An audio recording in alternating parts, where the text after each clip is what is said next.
The stream. Hi, you guys. Hey, you guys. Can you guys hear me?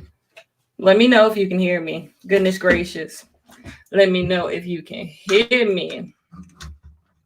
I have like disclaimers before we even start. I have disclaimers before we even start. If y'all can hear me, okay, y'all can hear me. I have disclaimers. I just washed my face. So, like, I'm good right now.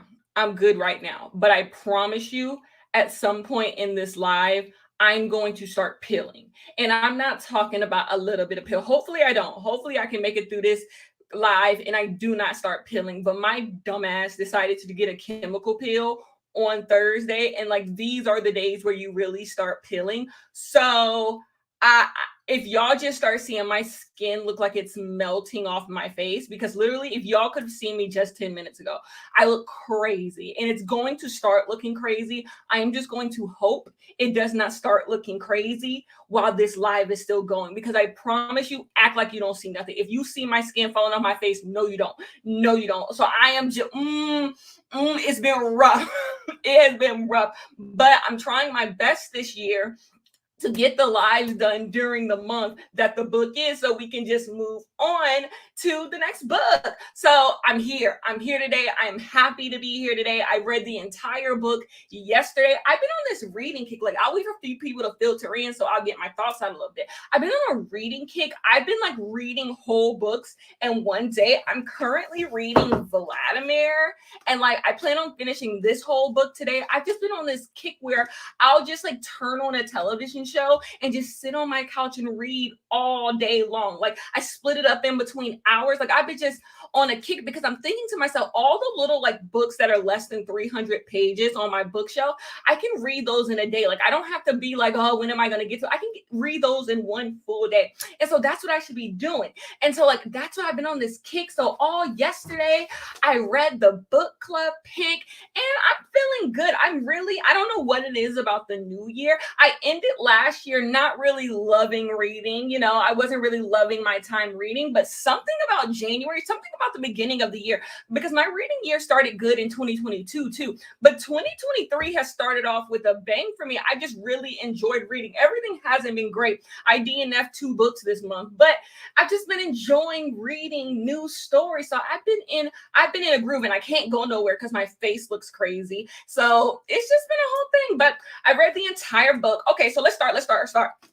How do y'all feel about the book? How do y'all feel about the book? What are our ratings? What are we feeling? What's our vibe? My theory is I 100% think this is going to be all across the board. I think this is going to be all across the board. I think we're going to have people who like it. I don't think we're going to have anyone who gives it 5 stars. I don't think we're going to have anyone who gives it 5, but I do think we're going to get 4s and 3s. Then we're going to have people who are like, it's not for me. So I'm curious to hear all thoughts, and I'll start off by telling you like my thoughts once I get y'all thoughts. And we have 4 stars here because I want to start with some positivity. We have 4 stars here. I see you. We have 3. I did not care for it. Is that what a 3-star is to most of y'all? Do most of y'all see 3 stars as you did not care for it? Because I go back and forth on what a 3-star actually is. Like, to me, when it gets to the point of I don't like the book, like it's not for me, that's 2 for me. 2.52 is a 3 is just like, you know what, maybe it is I do not care for it, because 3, I agree with you actually, because 3 is like, it's for somebody. Like, I could totally see this being for someone. It's not for me. Like, there's nothing against the book. It's just not for me. So that's what a 3 usually is for me. Like, ooh, wasn't fully for me. But anyways, what's your thoughts? Wish I could say 4 because Tiffany D. Jackson is my girl, but 3. It's so funny because at the back of the book, they didn't tell you. I think I said they told you who wrote each chapter. They didn't tell you who wrote each chapter, but there's like a little game you can play in the author acknowledgments where they like tell you like things about the author to let you know. Like, it's obvious who wrote the Angie Thompson one because she wrote On the Come Up, The Hate You Give, they say all her books have been about music. And so I think that's Angie Thomas. Like, that's all her books have had music in it. So she obviously wrote the Jimmy chapter, but everything else is Tiffany D. Jackson, an Atlanta native. Tiffany D. Jackson is from New York. So are you a native if you live in a place, or if you're from a place? So I don't know who wrote what. I didn't know none of this stuff. They were like, the person who loves Christmas. How the hell am I supposed to know who loves Christmas? I did all these authors. Like, it was so I don't. The only person who I know wrote one is Angie Thompson wrote the Jimmy chapter. So I don't even know what Tiffany D. Jackson wrote in this. It was it was boring to me. What else? The writing was inconsistent. We will get on that. I thought so too. So Tiffany D. Jackson did not write my least favorite one. I was worried for a second. Too many characters. We will get on that.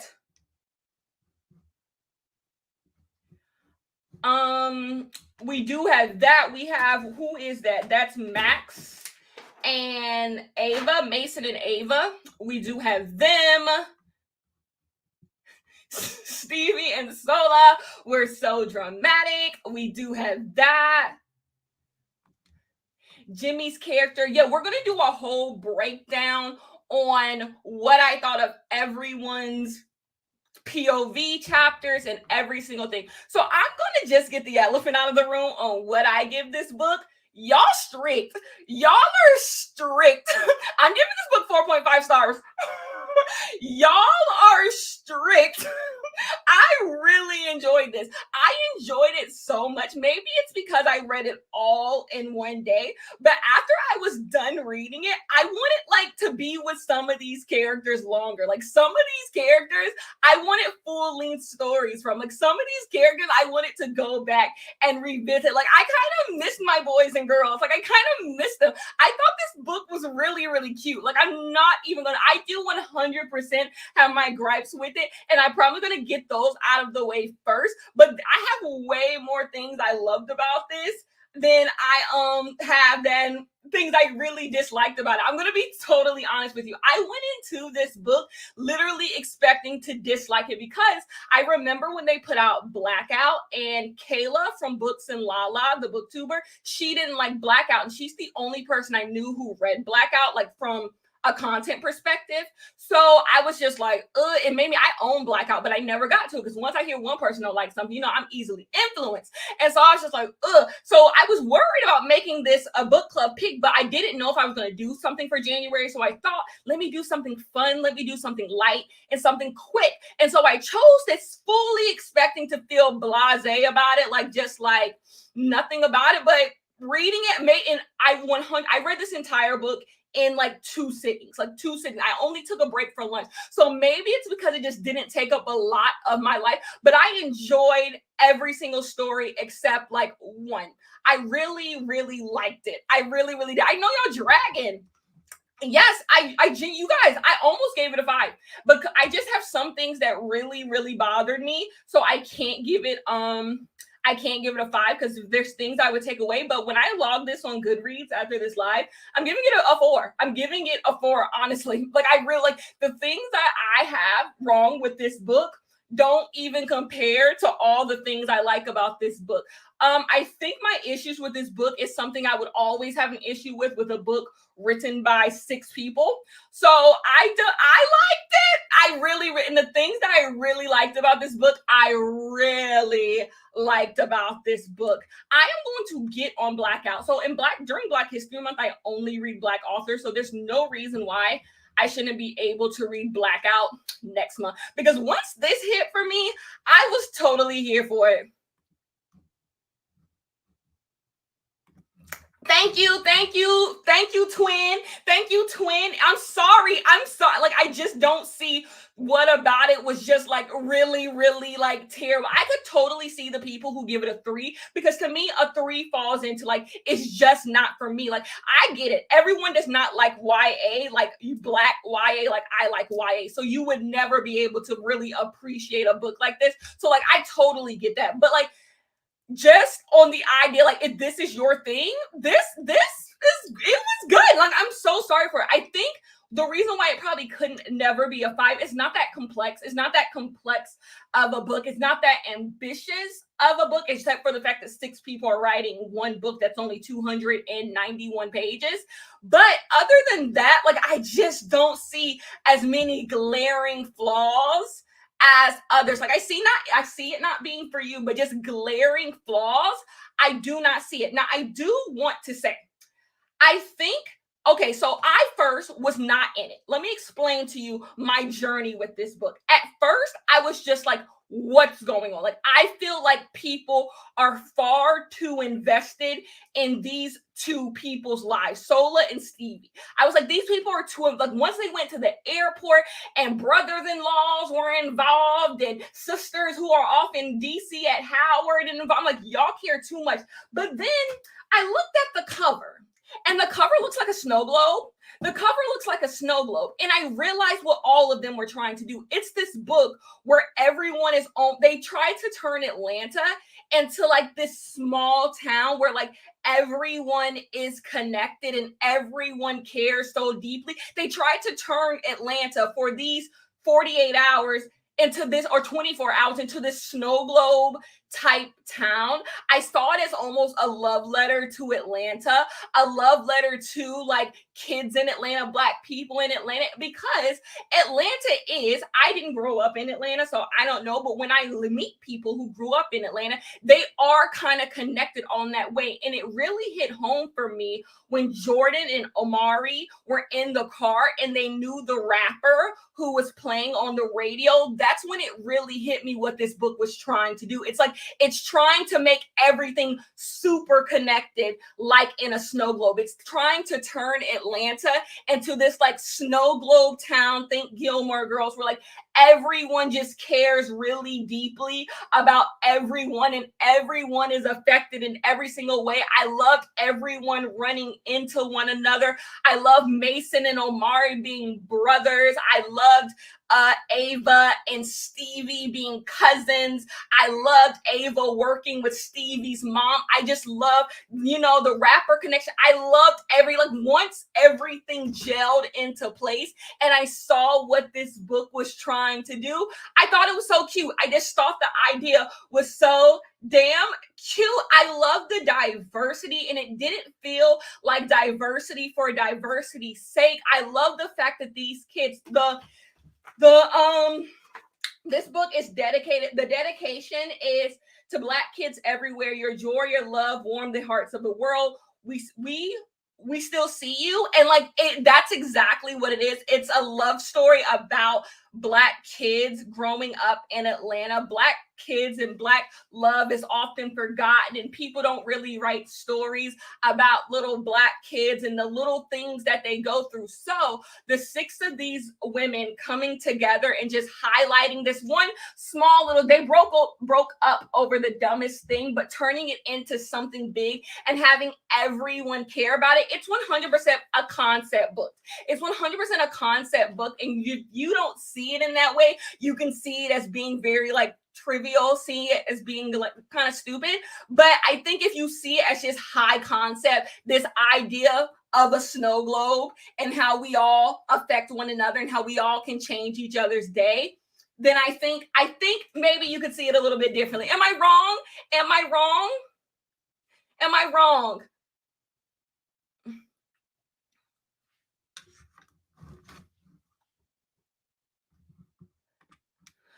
We're going to get on that. Okay, so I'm going to start because I just gushed. I did want to say I want to get what didn't work out of the way because so many of you guys did not like it the way that I liked it. I do want to get out of the way the things that off bat did not work for me.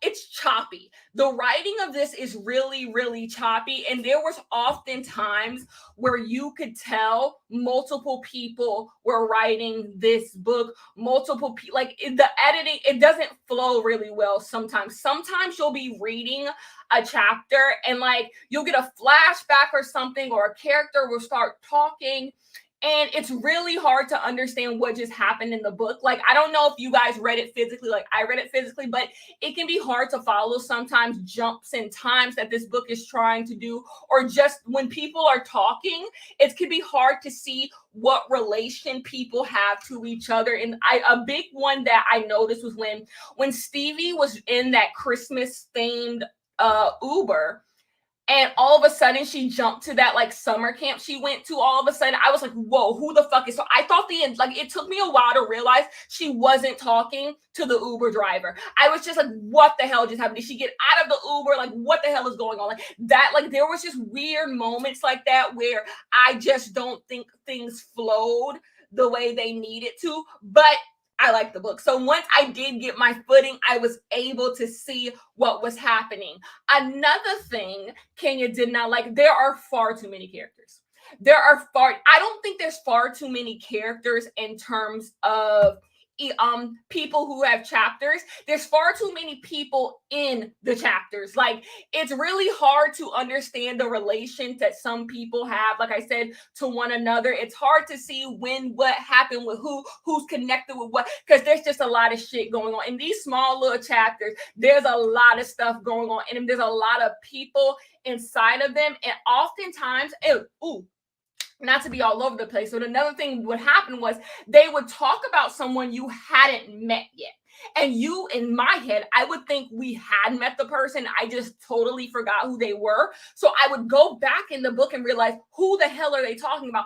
And then I'd realize, oh, we've never gotten a chapter from this person. And so I think this book would have done well with like maybe an introduction to all these characters, maybe all of these characters before the snowstorm happens, like just jumping right into Stevie's chapter, and then all of a sudden, like boom, we're going. It did just seem like there was a lot going. And then you got the characters were all over the board. And so when you're giving me characters I haven't even met yet, but they in your chapter and they're a big part of your chapter, and you're talking to me like I should know who these people are. I don't know who these people are.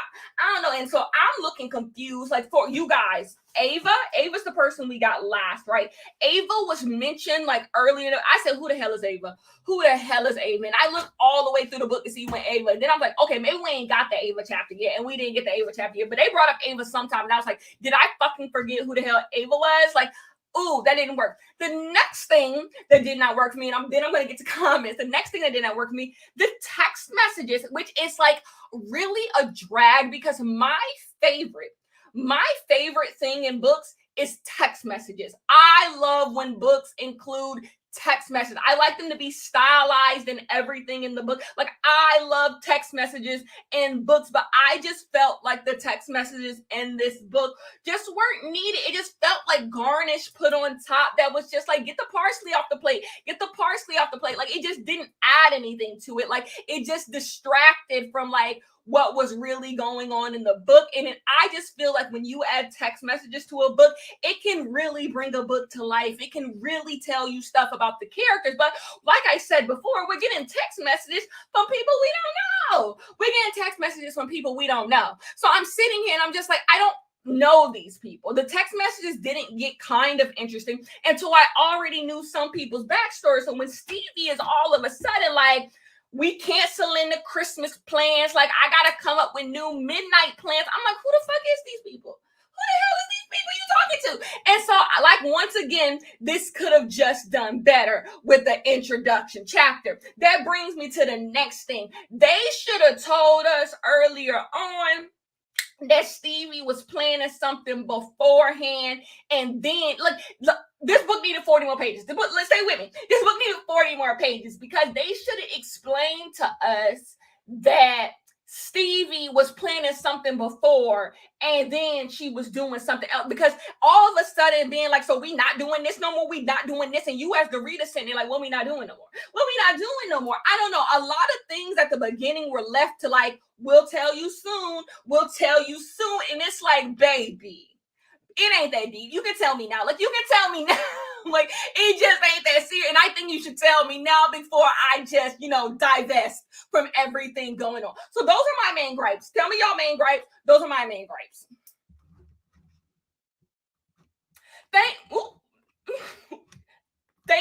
thought it was just like, I was confused. All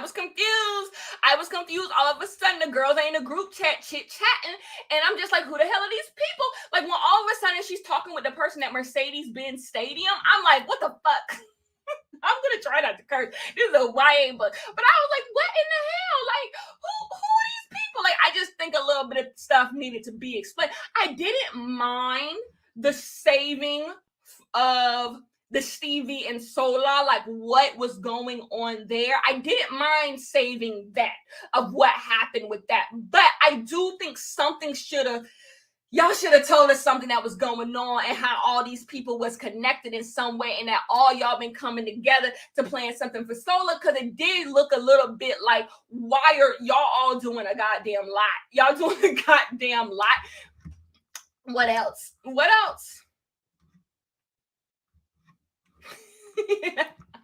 I loved it. I'm so sorry. My favorite chapter, well, I'm gonna tell you what my favorite story was, but I loved when we finally got to the root of why Sola and Stevie were beefing. I thought it was so funny and so like cute and so young adult. That's what I love about young adult. Young adult has this like this vapidness. That's a pejorative, but I mean it in a positive way. That adult romance doesn't have. Like, things can be stupid, like things should be stupid because like they're children, and that's what I actually really liked about this book. I really liked that like most of everyone's conflicts were about absolutely nothing, but it was so adorable to me. It was. Do you mean Portia and Cass? Because baby, I love them.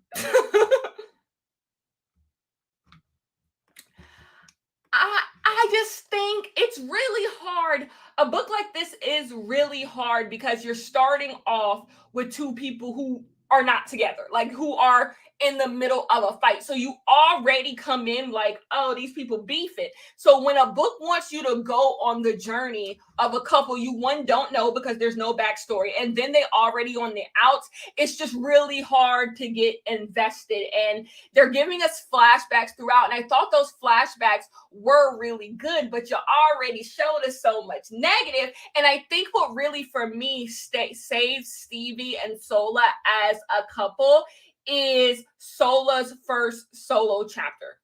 That chapter where she's talking to her dad, that really saves it for me. Portia going to hell. Oh, we're going to get on that. Portia is going to hell. Like, okay, let me tell you guys my favorite and least favorite stories. But Portia is going to hell. Kamari, you are 100% right. Portia's going to hell. But so my least favorite chapters are ER and Van. And there is one specific reason why this is my least favorite chapter. And you can call me dumb, and maybe I am. So if you read this physically, I don't know how the audiobook sounds, but ER keeps calling Van and Savannah.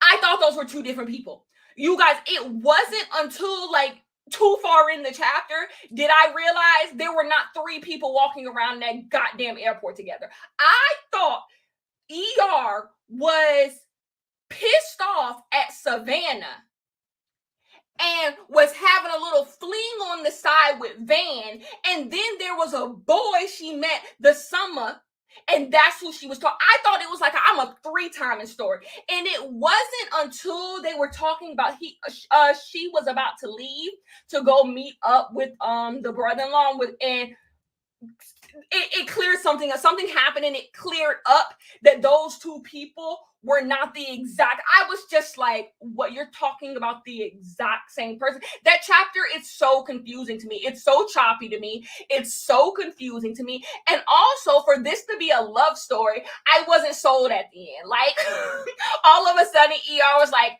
yeah, I do like Van. It's just like, now wait. And also, ER is coming out.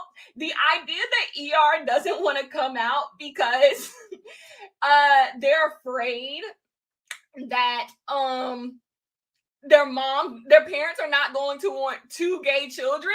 Please, I would have gave my parents a 2-for-1 deal. After my brother came out, I would have been like, "Ooh, I'm gay too. I'm gay too." It was just a little unserious. Just like, there ain't no way they can't be they cool with him and then they gonna beef with you. Like, I would have been like, "Ooh, me too. Tag me in. I'm gay." Like, I was just like, okay, that's a bit unserious. You're lying to your parents, and like, because at first I was just like, "Oh, your parents are homophobic." Like, I totally get it. And then when they said that their brother was gay, I was just like, I think you're overthinking this, boo. And then it was just like, and then this was one of the moments where I feel like a bit too invested, like the brother-in-law getting involved in all this, like a bit too invested. It just didn't work for me all the way. And I'm just like, do Van and ER really need to be together? There was just no proof that Richie Rich, the boy she was talking to, like, they not gonna be together too. I don't know. It was just like this chapter wrapped up too quickly for me. And I was just like, I'm not fully sold on this. It's just like this airport love story. That was my thought. So that became my least favorite story. Like, I was confused the entire time. I was confused with that story. And it got to the point where it was just like, I love the mess. Y'all know I love mess. So I love the mess. Oh, and then them meeting up in the food court and like them already knowing each other. Once again, that's what I loved about the idea. Even the story I disliked, the snow globe effect, that everyone is connected to one another. I loved it. I loved them already knowing each other. It was so good. I'm sorry, even the stuff I didn't like, I love the concept. I love the concept of them already. Everyone knows each other. Everyone knows each other in some way. And it's just like this snow globe thing. So even that part I thought was brilliant. And it did wrap up the story really well. I liked Richie Rich or whatever the hell his name is. I liked it. So even that, in disliking that story, I liked elements of, I'm sorry, look, this book is a 4-star book for me. I don't know what to tell you. Even the stuff I disliked, I thought there was some brilliance in it. So that's my thought on ER and Van. Savannah, if you will.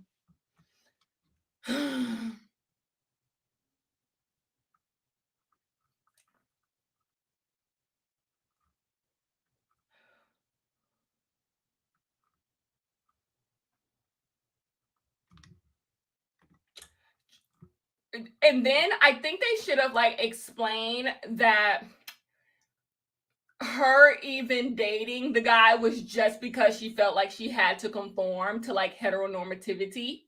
And that's why there was no way she was going to be with the guy she had the little summer fling with, because there's no way that could have been a thing, like, because she liked girls. So I do think it just could have been fleshed out, but there just wasn't the time for that.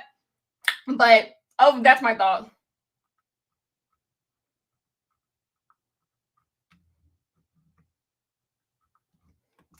I wanted to be sold on their romance. Everyone else has such a good romance. Everyone else, to me, has such a good romance, and their romance is just so like, and for it to be in the middle of the book, and I think the longest one, except for like Stevie and Sola, because it takes the whole book. It's one of the longest ones, and I'm just like, I need this to pack the punch. But we got to keep moving on. Jimmy and Teo is my next least favorite one. Also long as hell.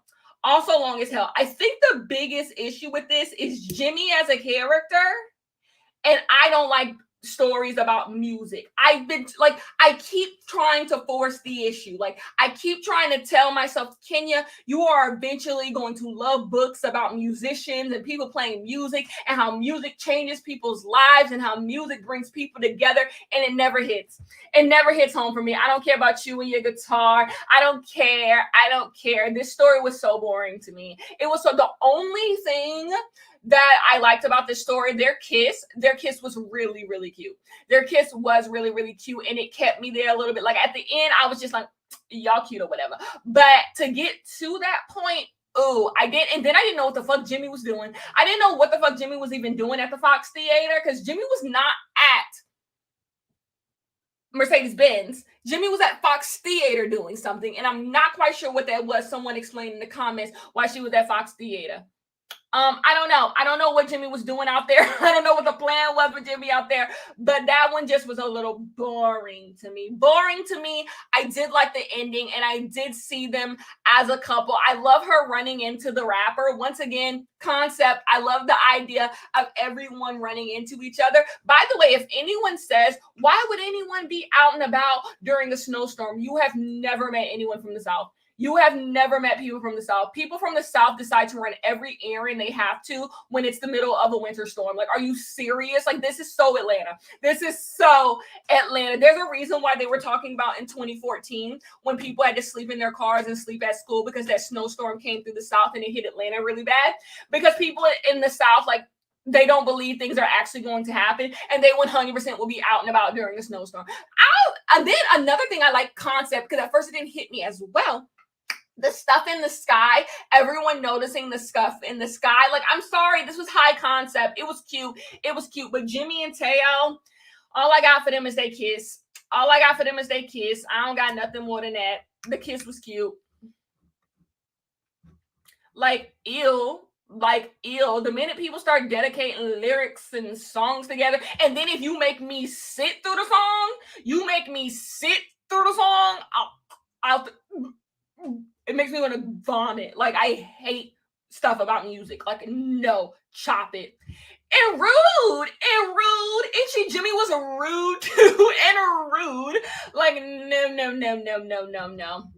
Didn't work for me. The next one is Ava and Mason. I've seen in the comments y'all been giving Ava and Mason the blues. I thought they were cute. If you've noticed in this story, another reason why this book gets a star, everyone helps each other out through a vulnerable moment. ER and Van, you have ER when her grandfather died. That's when Van steps in. Jimmy and Teo, her mother, being a deadbeat. That's when Teo comes in. Ava and Mason not wanting to play basketball. Ava helps him with that and trying to explain to his parents that he doesn't want to do that. We have Stevie and Sola. Stevie trying to battle with this concept of love and how it might one day go away, and her feeling like she doesn't really have a home anywhere and trying to come with terms with her sexuality and all of that stuff. That's when Sola comes in. Jordan and Amari. Jordan is also dealing with the family stuff and all of that stuff, going off to DC, not being able to be with her sisters and all that stuff.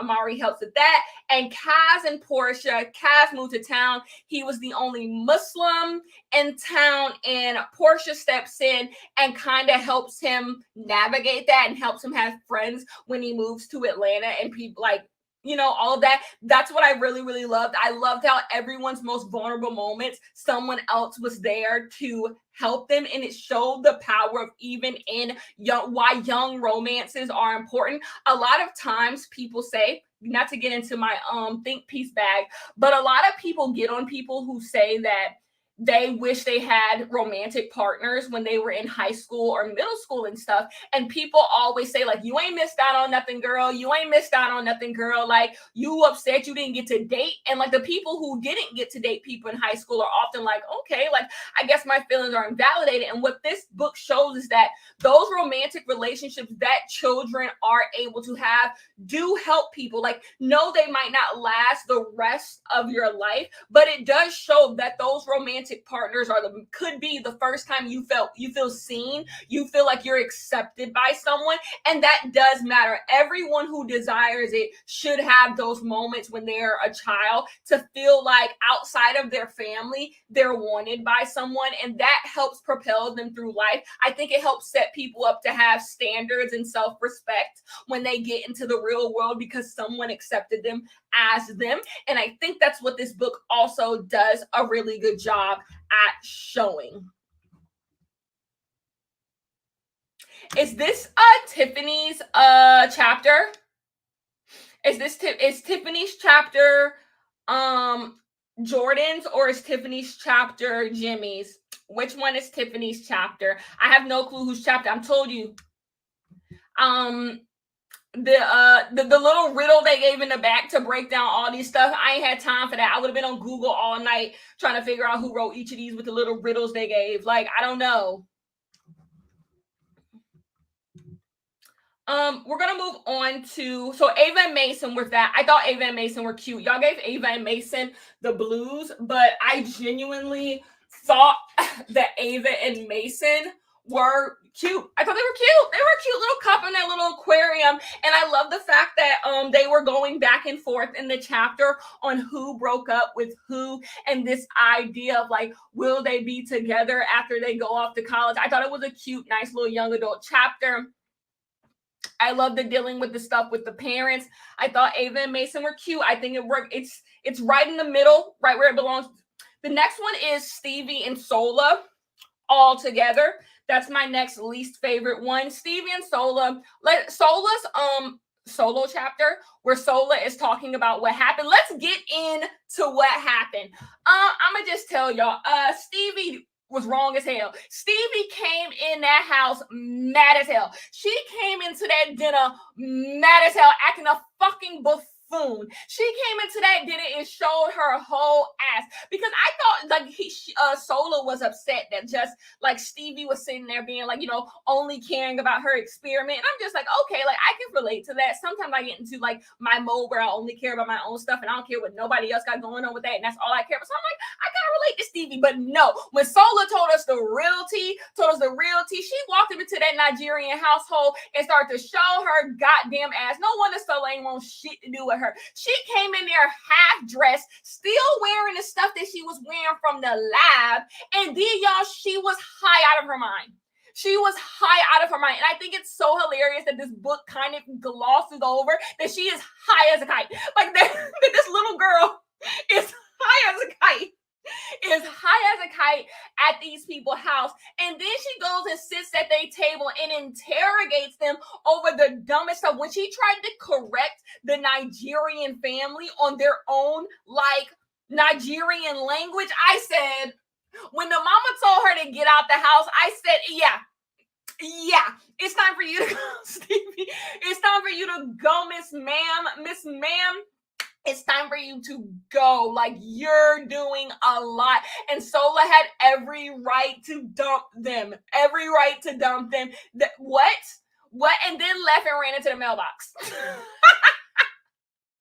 Smelling like chemicals, shirts thrown on, looking a mess. And then when you see Sola and you see everything that she tried to do to get this dinner ready and was so excited to come out to her parents. Like, this was Sola's coming out and you ruined their coming out. So if this book would have ended in Sola never wanting to talk to Stevie again, Sola would have been well into her right because you ruined their coming out. Like, this was your moment to show up, not even show up for your girlfriend, to show up for a friend. And you couldn't even do that because you were so goddamn concerned about some stupid experiment that was 100% subjective and can never be proven. And so it's just like, what is all this? And then you come in here and you try to berate her family. She already got to tell these people she gay.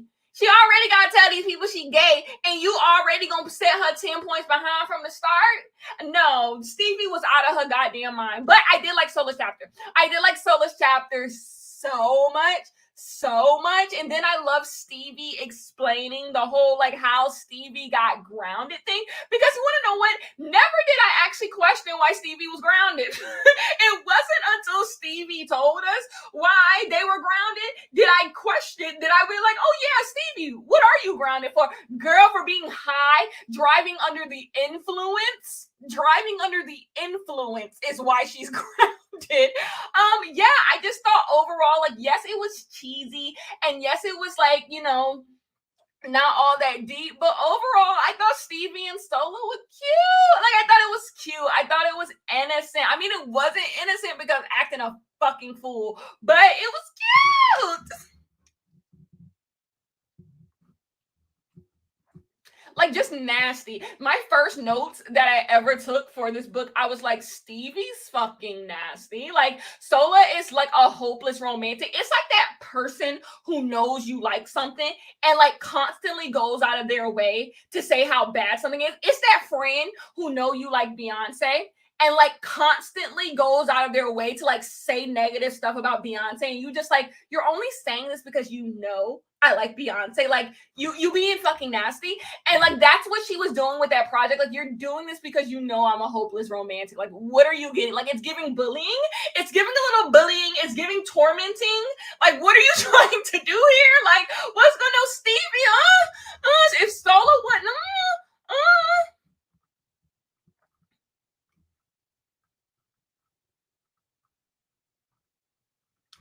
Dumb as hell. Like, I'm supposed to believe this. Hey, and maybe that's what it is. Like, all their life they've been told that they were the best and amazing at things, so they never got any like skills outside of the classroom because Stevie was nuts. And it's so crazy because all of these people are willing to break their back for Stevie. Break their back for Stevie. You got people driving from DC in the middle of the snow. You got somebody about to lose their job at Mercedes-Benz Stadium. You got whatever the fuck Jimmy trying to do.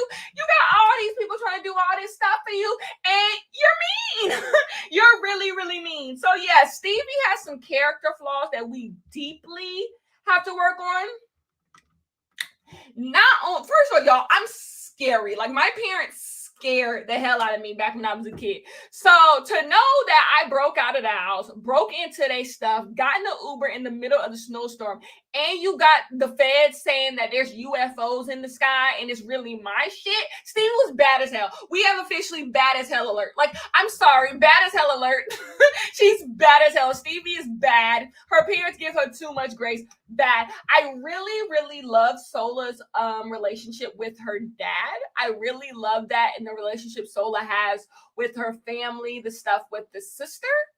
All of that I thought was really, really cute and really, really wholesome. And the dad breaking it down and all of that was also cute. So like, even though, you know, Stevie and Sola, you know, had its hiccups, I really, really liked them overall together.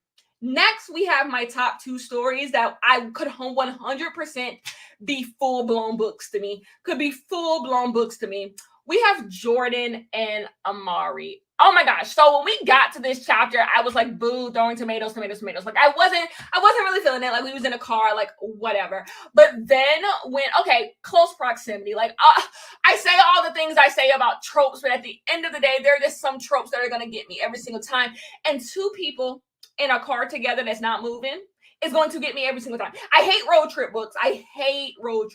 But something about a stalled car, someone's car being broke down, or someone being in traffic and y'all are just sitting there and y'all have to talk in the car together, it gets me every single time.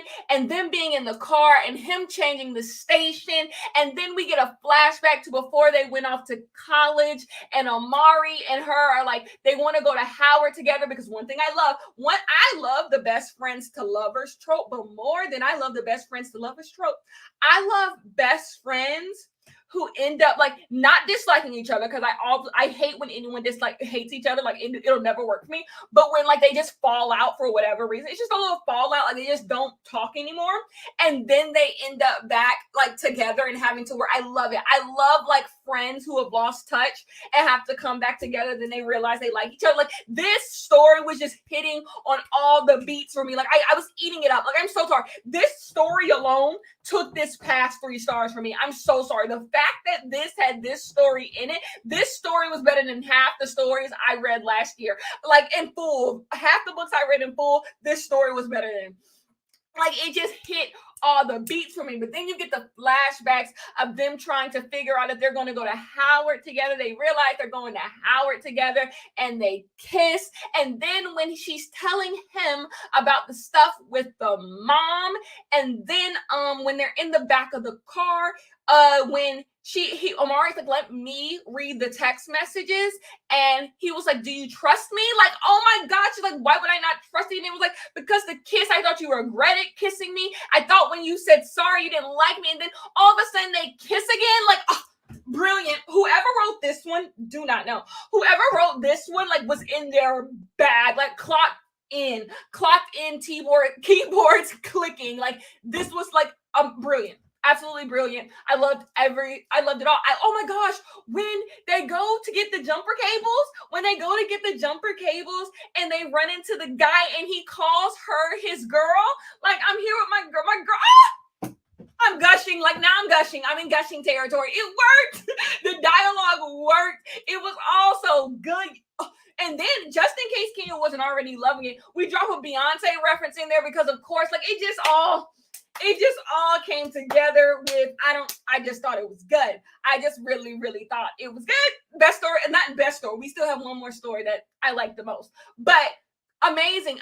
Like, to not have like a lot of drama like the rest of them, just like regular two people in a car, battery dead. Like, I just loved it. I loved everything about this story.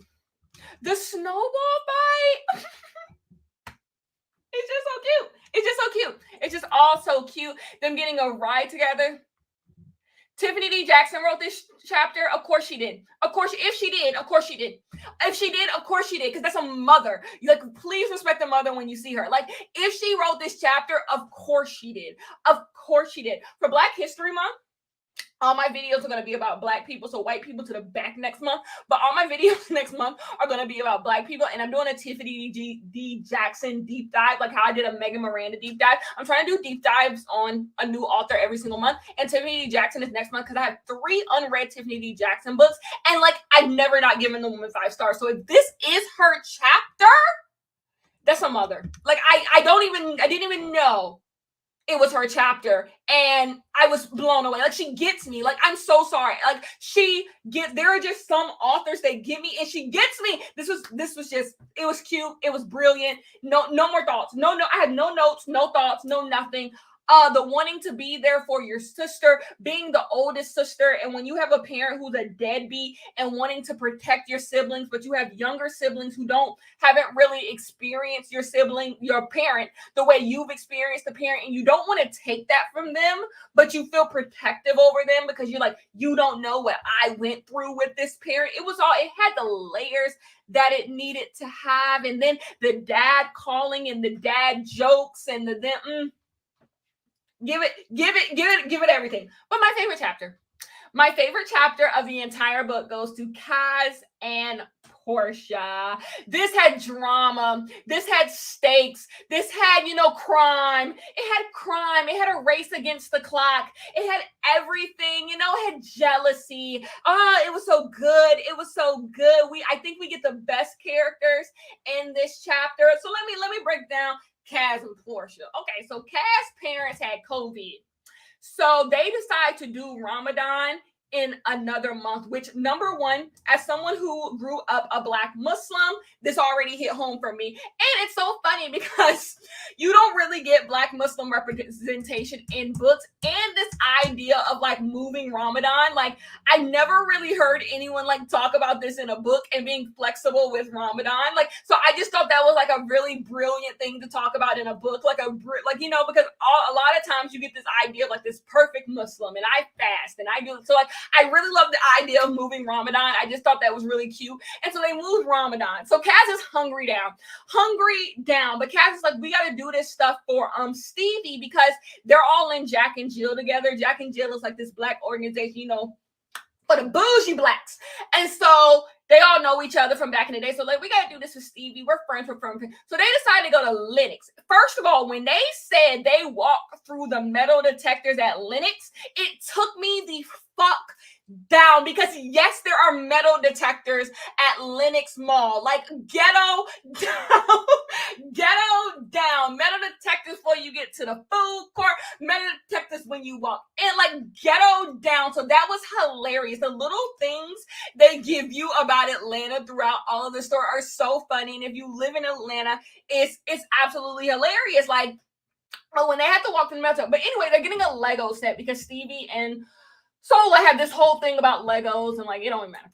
But anyway, so the entire time, so like, I love the way Kaz talked about Portia and everything he thought was pretty about Portia when he said like, in totally in a best friend way. Like she's absolutely gorgeous and she's so fine and all this stuff. And when they pose for this selfie, he's like, "How do y'all see me? I'm peeling. Do y'all see this? Like it's coming, it's coming, it's coming." It's like when I pose for this selfie, um I'm totally in love with her. How do I not look totally in love with her? And he has all these plans on how he's gonna woo her and how they're gonna have like, that's gonna be his girlfriend. And he's so excited. He's so excited. And so you're just like, okay. And then we get to Portia being raggedy and nasty. Portia is raggedy and nasty. Portia has never gone to any of his Eid celebrations. So like after Ramadan, you have Eid where you break your fast and all of that stuff. And she's never come. And they're not like just, cool. Like they're best friends. He always invites her and she never comes. He's sitting in the car talking about how hungry he is. She don't give a good goddamn, not a good goddamn, making jokes about, and if you have never fasted, Kaz is better than me. Kaz is better than me. We would have, please get out. Get out. Like, no, like making jokes about him fasting and him being hungry. But then we get this moment where they're about to go into the mall and they find a parking spot and someone comes and is like, "That's our parking spot." And so like there's like this whole like, "Oh, but that's our parking spot." And I asked myself, what would I have done in that situation? They would have just had to kill me. They would have just had to shoot me. They would have just had to shoot me. We can tussle. Like I'm no one scared. Like I am scared. I'm no one's girl who's gonna get to tussling in the middle of Lenox Mall. But we would have just had to tussle because like who the fuck do you think you are rolling up on me? Like be serious. Be really serious. But I love that Kaz tried to protect her in that moment. And Portia was doing a whole bunch of rah-rahs that they're not about to kill both of us. Like you need to pipe down back there because I'm the one who's gonna have to square up if this get a little bit, if the tension get a little bit too thick. So you need to shut up. But anyway, they're like, we'll give you guys a spot back in 15 minutes. They go inside. And so then Portia's nasty ass, she gets invited to a party by this boy she really likes. And she's just like, fuck Cass and his family. And that's when, if I could pull up my notes, that's when I put Portia's going to hell. Portia's going to hell. Portia's going to hell because Cass breaks down that I go to all of your shit. See, if you grew up a Christian, you guys don't understand how it feels on the other side. The other side is like when you like everything is Christian oriented. And like most people grow up celebrating Christian holidays and do Christian stuff. So you just see it as like normal life. Like your friends invite you to Christmas parties. And my friends always invited me to Christmas parties. And teachers always ask what you got for Christmas. Everything is Christmas.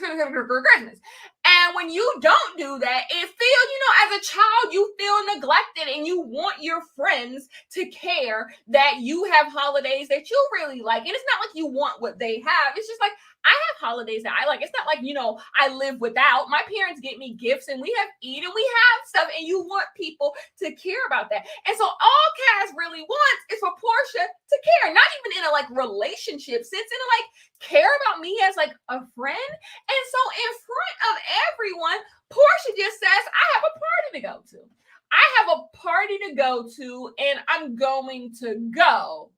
And so Cass is just like, but my family.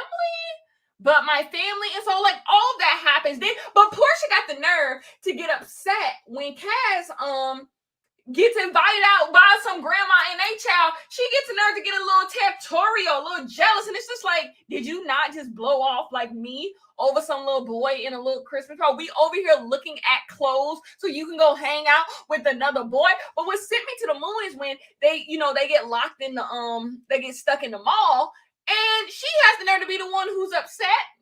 The nerve to be the one who's upset when Cass finally confronts her, finally says that he likes her, and she's the one who gets to storm off. And then Santa in the back gonna be like, you really dropped a bomb on her. Like, I'm hungry This girl all of a sudden is going to decide she's not coming to my party that she never comes to. I'm at this stupid mall because of her. We could have left this stupid mall and our tires wouldn't have gotten slashed if we left sooner and didn't try to get her a dress to go hang out with some other boy. And did I tell you I'm hungry and haven't eaten since the sun came up? And it's Eid, a time I want to spend with my family, but I'm spending it with this girl. Portia going to hell. Portia going to hell. Portia going to hell. It is a love story between the two, because in the end, you find out that Portia, she ain't mean no harm. Portia didn't mean no harm. She's just a girl trying her best, because she was just like, I don't come to your stuff because like I'm a little intimidated by your family and I don't know how to wear a hijab and I don't want to like come in there on my like Christian kick and they think I don't care about them. And it's just, I'm intimidated. It's like, I want to be there for you. And she pulls out the scarf that she wants to wrap her head with that night. And he's like, you don't have to wrap your hair. Like, you can just come, like, it's not that big a deal. And then she's like, if it's all the same to you, I would like to. And he's like, I'll teach you. Baby is cute. Baby is cute. Then they go outside and their tires are slashed. Like, it's just, it had everything. It's such a good, yes, it's a love story. And that's what makes it such a good love story, because you have Portia and you're pissed off at her. And Cass does need to be a bit more understanding. Thank you. Thank you.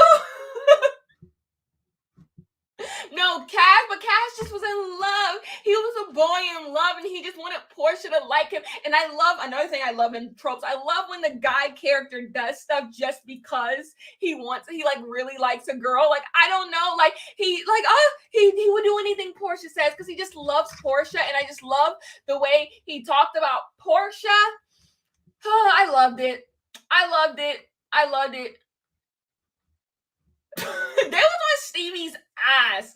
They were on Stevie's ass and deserve to be. It's so funny. Everyone had something negative to say about Stevie. Like, first of all, Ava's chapter, Ava is cousins with Stevie and didn't even give a fuck about Stevie. Like, all Ava cared about was Sola. Like, was just like, oh, I hope Sola forgives. Like, Sola, we have to have Sola. Like, I was just like, isn't Stevie your cousin?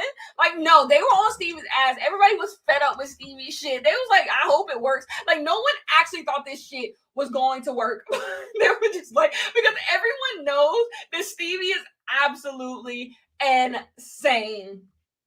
Anyways, everyone loves Sola, and as they should. Stevie may or may not have even deserved Sola. So then, I feel like I'm taking you on a journey of the whole book. And so then they all end up at Mercedes-Benz Stadium. It's cute, it's lovely, it's amazing.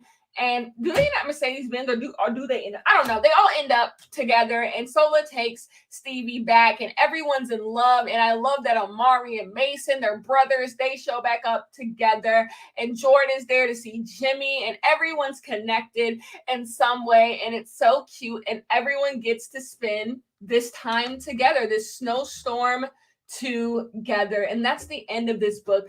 I'm so sorry. I loved it.